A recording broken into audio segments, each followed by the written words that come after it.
Eýýem dikkatyr görün. Ençeme adamlaryň alkyşyna sebäp bolan Bayram krem marada şu neçeli hiç kim aýdym aýtmady. Biz şuň Perhat kimer bilelikde onuň tarypyny getirmek istedik. Dinleň adamlar. Adyň seniň krem bayram, adyň seniň krem bayram, hayran saňa ýylyn aýdyn. Ey aşak yukarı geleri gayra gülün yani bayram krem krem krem krem.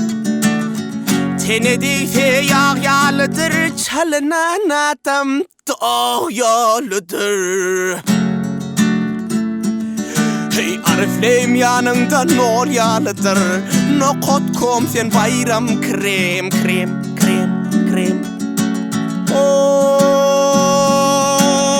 Sıkyan yurdun senin eyran, ehli dükkanlarda veyran.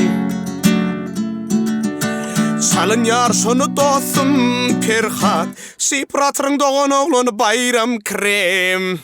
Doğru aýdýaň Murat. Menem ýetiräýin şuň tarypyny. Qaw?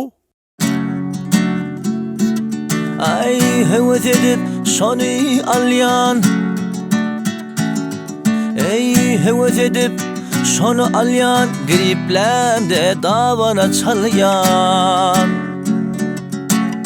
Derdim yeňlen ýaly bolyan, alan tedeme bayram kremçik.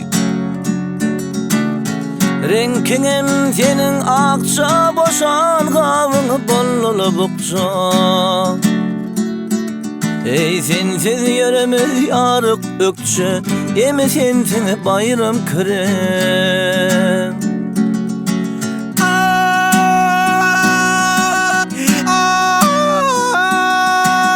Uzak ýaşadyn seni satyan, çalınan günüm rahat yatyan. Ay eyran eli barda tapyan, hayran saňa bayram krem krem krem krem. Ay eyran ile mehburda tapyan, hayran saňa bayram krem. Nokot kom sen bayram krem.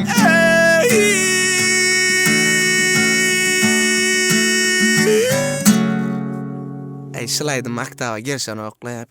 Doğru mu? Aýdyma gelşe saňa gelşen okdy.